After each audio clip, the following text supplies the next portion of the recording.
प्रीति Rathi case 2013 का वो case जिस पर पूरा देश रोया था। आपने अब तक हैवानियत की दर्जनों दास्तान सुनी होगी, लेकिन जो सच्ची कहानी आज आपको हम सुनाने जा रहे हैं उसे सुनकर आप भी सिहर जाएंगे, अपने आंसू नहीं रोक पाएंगे। 2013 में घटी इस घटना पर तब लगभग पूरा देश रोया था। इस केस की सुनवाई के दौरान मामले की पैरवी कर रहे वकील ने इस अपराध को महिला जाति के साथ की गई अब तक की सबसे बड़ी हैवानियत करार दिया था।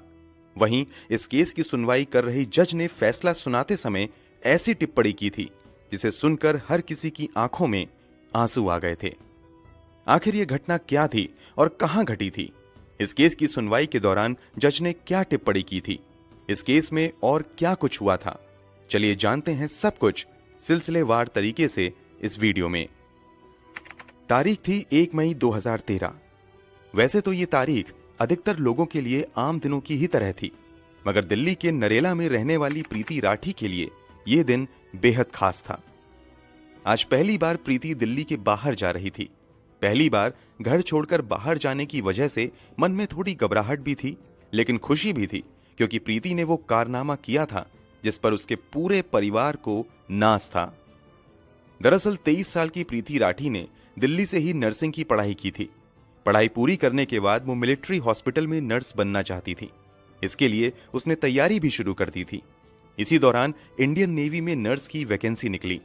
प्रीति राठी ने भी इस जॉब के लिए अप्लाई किया और एग्जाम में शामिल हुई और सफल भी हुई। प्रीति नेवी में बतौर नर्सिंग ऑफिसर सिलेक्ट कर ली गई। अब सभी कागजी कार्रवाई पूरी हो चुकी थी और अब प्रीति को मुंबई के कोलाबा में स्थित नौसेना ऑफिस में रिपोर्ट करना था और उसे आईएनएस मुंबई में बतौर सेकंड लेफ्टिनेंट ड्यूटी ज्वाइन करनी थी। इसी वजह से प्रीति मुंबई जा रही थी। चूंकि परिवार की बेटी पहली बार दिल्ली से बाहर जा रही थी, इसलिए प्रीति को मुंबई तक छोड़ने पिता अमर सिंह राठी, चाचा विनोद कुमार दहिया और चाची सुनीता दहिया भी साथ में जा रहे थे। इन सभी को गरीब रथ एक्सप्रेस से मुंबई के बांद्रा स्टेशन पर पहुंचना था। तय समय पर 1 मई 2013 को ट्रेन दिल्ली के निजामुद्दीन स्टेशन पर आकर रुक जाती है। ट्रेन रुकते ही प्रीति अपने परिवार वालों के साथ जल्दी से ट्रेन में सवार हो जाती हैं और सभी अपनी अपनी सीट पर बैठ जाते हैं और ट्रेन अपनी मंजिल की तरफ बढ़ चलती है। इस ट्रेन में काफी भीड़ भाड़ थी। सीट पर जितने लोग थे वो तो थे ही, इसके अलावा काफी लोग खड़े भी थे, इसलिए बोगी के अंदर गहमा गहमी कुछ ज्यादा ही थी। ट्रेन के अंदर भीड़ के बीच एक युवक ऐसा भी था जिसने अपना चेहरा गमछे से छुपाया हुआ था और कैप पहना हुआ था। वो किसी से बातें नहीं कर रहा था, लेकिन कभी उठकर बाथरूम की तरफ जाता था तो कभी वापस आकर सीट पर बैठ जाता था और वो अक्सर प्रीति को झांकने की कोशिश करता था। ये बात प्रीति के परिवार वालों ने भी नोटिस की थी और वो कुछ ज्यादा ही सतर्क हो गए थे। खैर, भीड़ भाड़ और गहमा गहमी के बीच सभी लोग लगभग सो गए। रात यूं ही गुजर जाती है। सुबह होते ही सभी लोग उठ जाते हैं और इधर ट्रेन भी अपनी मंजिल की तरफ तेजी से बढ़ते हुए मुंबई पहुंच जाती है। अब तारीख बदलकर 2 मई 2013 हो चुकी थी। प्रीति और उसके परिवार वालों को बांद्रा टर्मिनल पर उतरना था। सुबह के 8:05 पर ट्रेन बांद्रा स्टेशन पहुंच जाती है और प्रीति, उसके पिता, चाचा और चाची सभी ट्रेन से उतर जाते हैं। यहां से अब सभी अपनी अगली मंजिल की तरफ बढ़ना शुरू कर देते हैं। ट्रेन से उतरने के बाद प्रीति थोड़ी थकी हुई महसूस कर रही थी, इसलिए वो थोड़ा धीरे धीरे चल रही थी, जबकि प्रीति के पिता और उसके चाचा चाची प्रीति से कुछ कदम आगे चल रहे थे। जब प्रीति ने देखा कि वो चलने में अपने पिता और चाचा चाची से काफी पीछे हो गई है, तो वो भी अपने कदम को तेजी से बढ़ाना शुरू कर देती है ताकि वो उन लोगों के पास पहुंच सके। अभी प्रीति ने अपने कदम तेजी से बढ़ाने शुरू ही किए थे कि अचानक प्रीति महसूस करती है कि किसी ने उसके कंधे पर पीछे से छुआ है। प्रीति के कदम अचानक रुकते हैं और वो पीछे मुड़कर देखती है कि किसने उसे छुआ है। प्रीति जैसे ही अपना चेहरा पीछे करती है, उसे वही लड़का दिखता है जो अपने चेहरे को गमछे से छिपाकर उसकी बोगी में ही बैठा हुआ था और लगातार उसे देखने की कोशिश कर रहा था। उसे देखने के बाद प्रीति कुछ समझ पाती उससे पहले ही वो नकाबपोश लड़का एक डब्बा निकालता है और अगले ही पल उस डब्बे में से कुछ प्रीति के चेहरे की तरफ फेंकता है।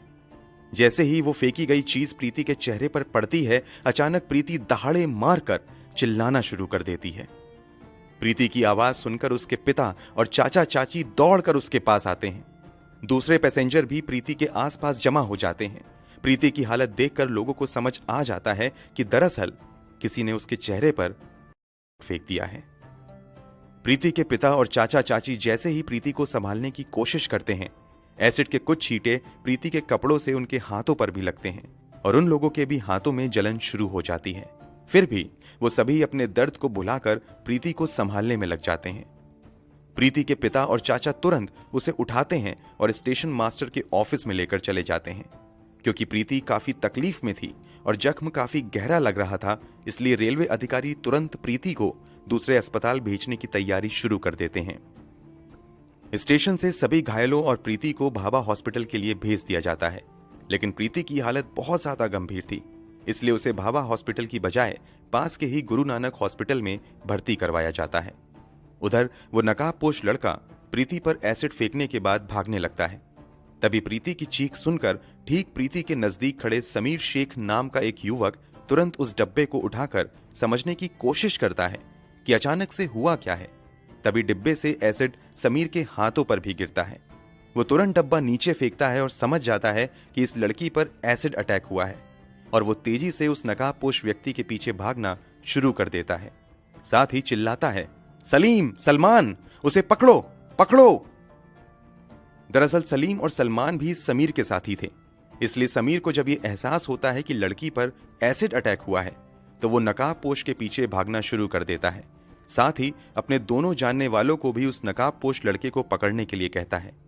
वो लोग भी उस नकाबपोश का पीछा करने लगते हैं, लेकिन कुछ ही पलों में वो नकाबपोश उन सभी को चकमा देकर भाग जाने में कामयाब हो जाता है।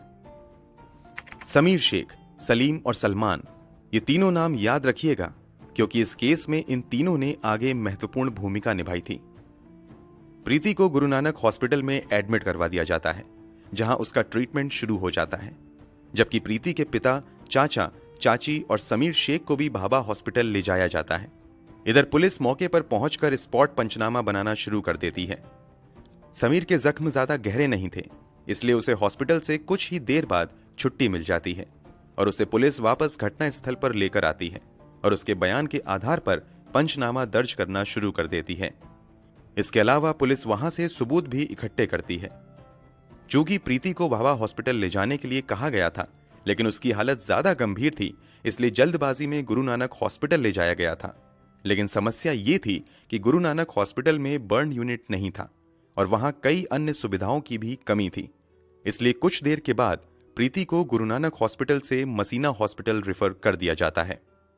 मसीना हॉस्पिटल पहुंचते ही प्रीति का इलाज शुरू होता है। इधर पुलिस भी प्रीति का बयान दर्ज करने के लिए मसीना हॉस्पिटल पहुंचती है, लेकिन जख्म इतना गहरा हुआ था कि प्रीति की आवाज जा चुकी थी। प्रीति का चेहरा बुरी तरीके से जल चुका था, साथ ही उसके गर्दन पर भी गंभीर घाव हुए थे। इस कारण प्रीति का बयान दर्ज नहीं किया जा सका। प्रीति के शरीर पर जरूर गहरे जख्म हुए थे, मगर प्रीति का हौसला अभी टूटा नहीं था और वो पूरे जज्बे और हिम्मत से लड़ रही थी। अब प्रीति चाहकर भी कुछ नहीं बोल पा रही थी, तो उसने हाथों से लिखने का इशारा किया। इसके बाद प्रीति को पेन और पेपर दिया गया। प्रीति लिखकर डॉक्टर और अपने माता पिता से बात करने लगी। इस एसिड अटैक की खबर मीडिया में भी फैल चुकी थी और धीरे धीरे ये खबर अखबारों और टेलीविजन की सुर्खियां बनने लगी। देखते ही देखते देश भर में ये मुद्दा छा गया।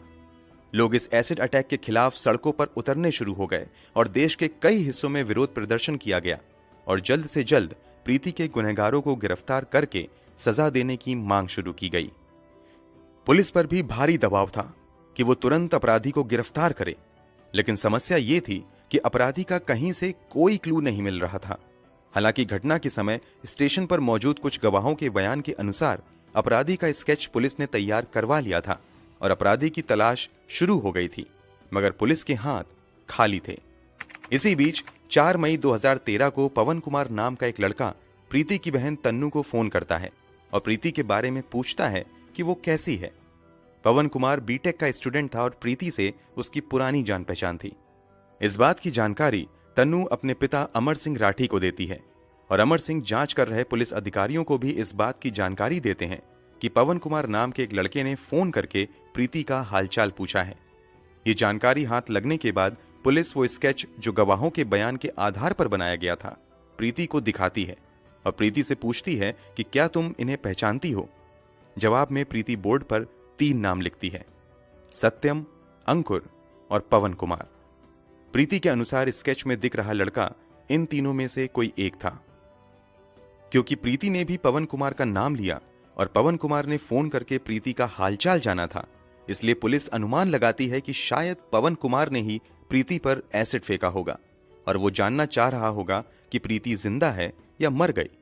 इसलिए पवन कुमार को शक के दायरे में लेते हुए पुलिस जांच शुरू कर देती है और तुरंत पवन कुमार की तलाश में लग जाती है। कुछ दिनों की खोजबीन के बाद 9 मई 2013 को पुलिस पवन कुमार को गिरफ्तार कर लेती है। इस गिरफ्तारी की खबर के बाद लोगों का गुस्सा और भड़क जाता है और वो जल्द से जल्द अपराधी को कड़ी से कड़ी सजा दिलवाने की मांग करना शुरू कर देते हैं। लोग प्रीति के जल्द से जल्द स्वस्थ होने की भी दुआएं कर रहे थे, मगर प्रीति की हालत दिन प्रतिदिन बिगड़ती ही जा रही थी। मसीना हॉस्पिटल में आए हुए उसे कई दिन हो चुके थे और यहां प्रीति की कई सर्जरी भी की गई थी, मगर हालात सुधरने की बजाय बिगड़ते ही जा रहे थे। प्रीति के इंटरनल ऑर्गन्स धीरे धीरे काम करना बंद कर रहे थे।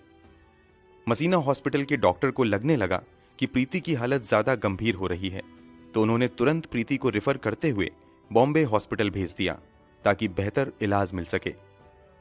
क्योंकि इस केस से लोगों का सीधा जुड़ाव हो चुका था और लोग हर पल प्रीति के हालात के बारे में जानना चाहते थे, इसलिए सरकार की ओर से भी प्रीति को बेहतर से बेहतर इलाज देने की व्यवस्था की जाती है।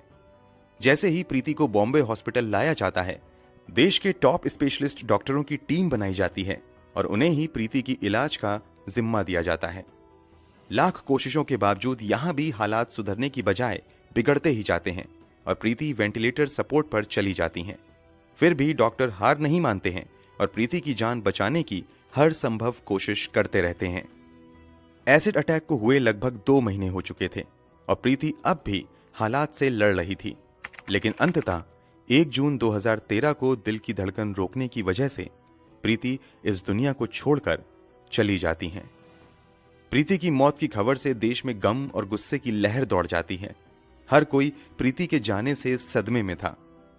प्रीति की मौत के बाद पोस्टमार्टम किया जाता है और उसके शव को अंतिम संस्कार के लिए दिल्ली लाया जाता है, लेकिन प्रीति के घर वाले मामले की सीबीआई जांच की मांग करते हुए अंतिम संस्कार करने से मना कर देते हैं और प्रीति के शव के साथ ही एक प्रदर्शन रैली निकाली जाती है। अंत में सरकार की ओर से सीबीआई जांच का आश्वासन मिलने के बाद पूरे राजकीय सम्मान के साथ प्रीति का अंतिम संस्कार किया जाता है। प्रीति की मौत और अंतिम संस्कार के बाद हर किसी की एक ही मांग थी कि जल्द से जल्द प्रीति के कातिलों को कड़ी से कड़ी सजा दिलवाई जाए। पुलिस ने भी पवन कुमार नाम के एक लड़के को गिरफ्तार कर लिया था, लेकिन समस्या ये थी कि पवन कुमार के खिलाफ किसी भी तरह का सबूत नहीं मिल रहा था। रेलवे पुलिस भी अब तक पवन कुमार के खिलाफ कोई सबूत नहीं ढूंढ पाई थी। इसी बीच प्रीति के पिता अमर सिंह राठी अपने स्तर से पता लगवाते हैं तो ये बात सामने आती है कि 2 मई 2013 यानी घटना वाले दिन पवन कुमार मुंबई में था ही नहीं, बल्कि वो रोहतक में था। बाद में पुलिस भी पवन कुमार के फोन का लोकेशन हिस्ट्री निकलवाती है तो पता चलता है कि घटना वाले दिन पवन कुमार वास्तव में रोहतक में था। पुलिस की बजाय प्रीति के पिता द्वारा यह पता लगाना कि पवन कुमार उस दिन रोहतक में था, पुलिस की बड़ी नाकामी थी और ये इस बात का भी संकेत था कि पुलिस इस घटना की जांच सही तरीके से नहीं कर रही है।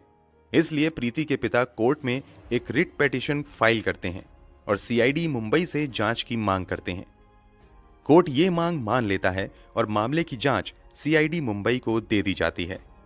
केस हाथ में आते ही सीआईडी मुंबई जांच के सिलसिले में सबसे पहले प्रीति राठी के घर जाती है और कुछ जानकारी जुटाना शुरू कर देती है। सीआईडी के अधिकारी प्रीति के कुछ नजदीकी रिश्तेदारों से भी पूछताछ करते हैं। रिश्तेदारों से पूछताछ के दौरान एक रिश्तेदार पुलिस वालों को बताती है कि पड़ोस में ही रहने वाला अंकुर पवार नाम का एक लड़का प्रीति से एक तरफा प्यार करता था। उसने प्रीति को प्रपोज भी किया था, लेकिन प्रीति ने साफ मना कर दिया था। इसके अलावा अंकुर पवार प्रीति से ही शादी करने की जिद कर रहा था, लेकिन प्रीति ने इस प्रस्ताव को भी ठुकरा दिया था। प्रीति के एक रिश्तेदार के मुताबिक इसी के बाद अंकुर ने प्रीति को अंजाम भुगतने की धमकी दी थी। पुलिस के लिए यह एक बड़ा क्लू था। पुलिस तुरंत अंकुर का पता लगाती है और उसे पूछताछ के लिए बुलाया जाता है। पुलिस अंकुर से पूछती है कि 1 मई 2013 को तुम कहां थे? इस पर अंकुर ठीक ढंग से जवाब नहीं दे पाता है और तुरंत अपने बयान बदलने लगता है। इसके अलावा पुलिस को यह भी नजर आता है कि अंकुर के दोनों हाथों पर जख्म के निशान हैं।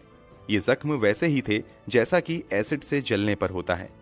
अंकुर द्वारा बार बार बयान बदले जाने और अंकुर के हाथों पर जख्म के निशान देखकर पुलिस का शक और गहरा हो जाता है और वो अंकुर को पूछताछ के लिए 17 जनवरी 2014 को मुंबई लेकर आ जाती है।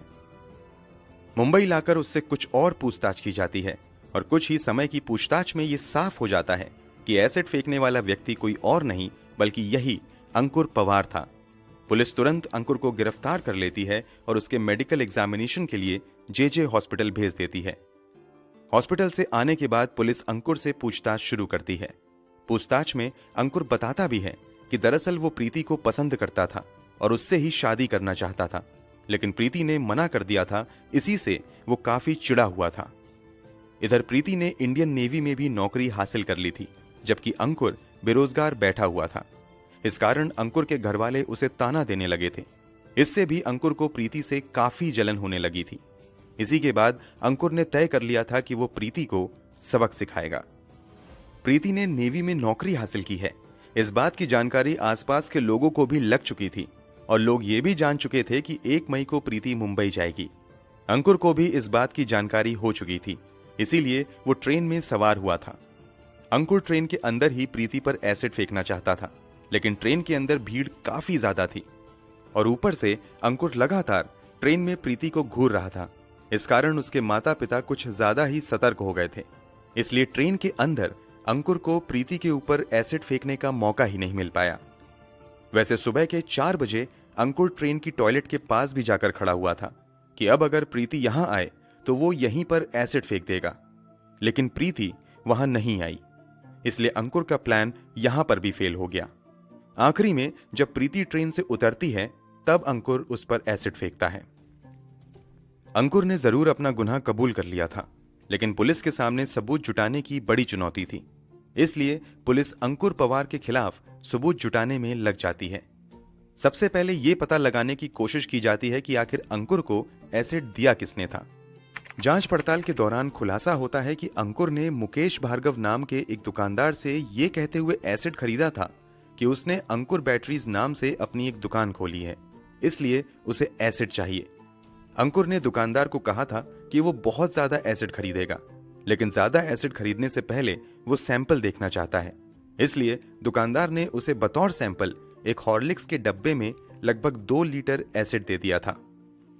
सबूत और मजबूत होने के लिए अंकुर की फोन डिटेल निकलवाई जाती है, तो पता चलता है कि 1 मई को अंकुर निजामुद्दीन स्टेशन पर था और फिर उसकी लोकेशन 2 मई की सुबह यानी घटना वाले दिन मुंबई के बांद्रा टर्मिनल पर थी। अब अंकुर की आइडेंटिटी कंफर्म करने के लिए पुलिस आई विटनेस के सामने आइडेंटिफिकेशन परेड करवाती है। आइडेंटिफिकेशन परेड के दौरान एक साथ कई लोगों को खड़ा किया जाता है, उसमें अंकुर भी शामिल होता है। उसके बाद उन लोगों को भी बुलाया जाता है जिन्होंने पहले गवाही दी थी कि हमने एसिड फेंकने वाले को देखा है। उन गवाहों में से समीर शेख, सलीम शेख और सलमान शेख अंकुर को देखते ही तुरंत पहचान लेते हैं और पुलिस वालों को बताते हैं कि ये वही लड़का है जो एसिड फेंकने के बाद भाग रहा था। दरअसल जब अंकुर एसिड फेंक कर जैसे ही पीछे मुड़ा था तो उसके चेहरे से वो गमछा हट गया था। चूंकि समीर शेख ने ही सबसे पहले एसिड फेंकने वाले व्यक्ति को पकड़ने की कोशिश की थी और भागने के दौरान एक बार अंकुर पीछे मुड़ा था, इसलिए समीर शेख ने उसका चेहरा भी देख लिया था। इसके अलावा सलीम और सलमान भी अंकुर का चेहरा देख चुके थे, इसलिए परेड के दौरान इन दोनों ने भी उसे पहचान लिया।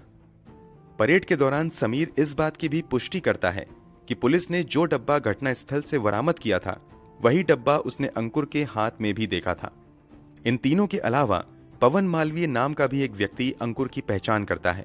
इसके अलावा एक और व्यक्ति परेड के दौरान अंकुर की पहचान करता है और इस बात की गवाही देता है कि अंकुर उस रात ट्रेन में मौजूद था, क्योंकि लगभग 4 बजे उन्होंने अंकुर को टॉयलेट के पास खड़े देखा था। सभी पुख्ता सबूत जमा करने के बाद इस केस में अंकुर पवार को मुख्य आरोपी बनाते हुए चार्जशीट फाइल की जाती है और मामले की सुनवाई special city civil and session court greater Mumbai में शुरू होती है। ये जानकर आपका खून खौल जाएगा कि जब अंकुर को सुनवाई के लिए कोर्ट में लाया जाता है तो वो अक्सर मुस्कुराते हुए आता है। कई बार वो मुस्कुराते हुए विक्ट्री साइन दिखाता था। कोर्ट में सुनवाई के दौरान पुलिस की ओर से कुल 37 गवाह पेश किए जाते हैं। कोर्ट में भी आकर समीर, सलीम और सलमान शेख अंकुर की पहचान करते हुए गवाही देते हैं। सभी सबूतों और गवाहों को देखने के बाद आखिरकार स्पेशल कोर्ट द्वारा प्रीति राठी के अपराधी अंकुर पवार को आईपीसी की धारा 302 और धारा 326 बी के तहत दोषी पाते हुए मौत की सजा सुनाई जाती है और 5,000 का जुर्माना भी लगाती है। यह भारत के इतिहास में पहली बार था जब किसी एसिड अटैकर को फांसी की सजा सुनाई गई थी। इस मामले में पैरवी कर रहे स्पेशल पब्लिक प्रोसिक्यूटर एएम चिमलकर ने अंकुर की इस दरिंदगी को किसी भी महिला के खिलाफ की गई अब तक की सबसे बड़ी हैवानियत करार दिया था। वहीं इसी मामले की सुनवाई कर रहे जज ने फैसला सुनाते हुए टिप्पणी की थी कि इस एसिड अटैक की वजह से प्रीति का चेहरा इतनी बुरी तरीके से जल चुका था और इतना भयावह हो चुका था कि अगर प्रीति ने अपना चेहरा देख लिया होता तो शायद वो उसी दिन मर जाती। ये टिप्पणी अंकुर की दरिंदगी को बताने के लिए काफी है। अंकुर पवार कितना बड़ा शैतान और पत्थर दिल इंसान था, इसका अंदाजा आप इस बात से भी लगा सकते हैं कि जब जज ने उसे फांसी की सजा सुनाई तो उसके चेहरे पर जरा भी डर का भाव नहीं था। उसने प्रीति के साथ जो कुछ भी किया उसे इसका भी अफसोस नहीं था। वो कोर्ट में बड़ी बेशर्मी से मुस्कुरा रहा था। उसकी ये क्रूर हंसी प्रीति के परिवार वालों के जख्म पर नमक जैसी थी। मुंबई सेशन कोर्ट से भले ही अंकुर को फांसी की सजा मिल गई, मगर अंकुर ने बॉम्बे हाई कोर्ट में इस फैसले के खिलाफ अपील कर दी। हाई कोर्ट में इस मामले की सुनवाई जस्टिस वीपी धर्माधिकारी और जस्टिस पीडी नायक कर रहे थे। इस मामले की लंबी सुनवाई के बाद जून 2019 में बॉम्बे हाई कोर्ट ने सेशन कोर्ट के फांसी के फैसले को उम्र कैद में बदल दिया। वैसे जिस दर्द से प्रीति गुजरी थी और जिस दर्द से प्रीति के माता पिता को गुजरना पड़ा, उस दर्द के सामने शायद उम्र कैद की सजा तो क्या, फांसी की सजा भी कम ही होती। दोस्तों, इस वीडियो के बारे में आपकी क्या राय है? कमेंट बॉक्स में जरूर बताएं। वीडियो को लाइक और शेयर जरूर करें। अगर आपने अब तक इस चैनल को सब्सक्राइब नहीं किया है तो जाने से पहले चैनल को सब्सक्राइब जरूर कर लें ताकि हम लगातार इस तरह की वीडियोस आपके लिए लाते रहें। धन्यवाद।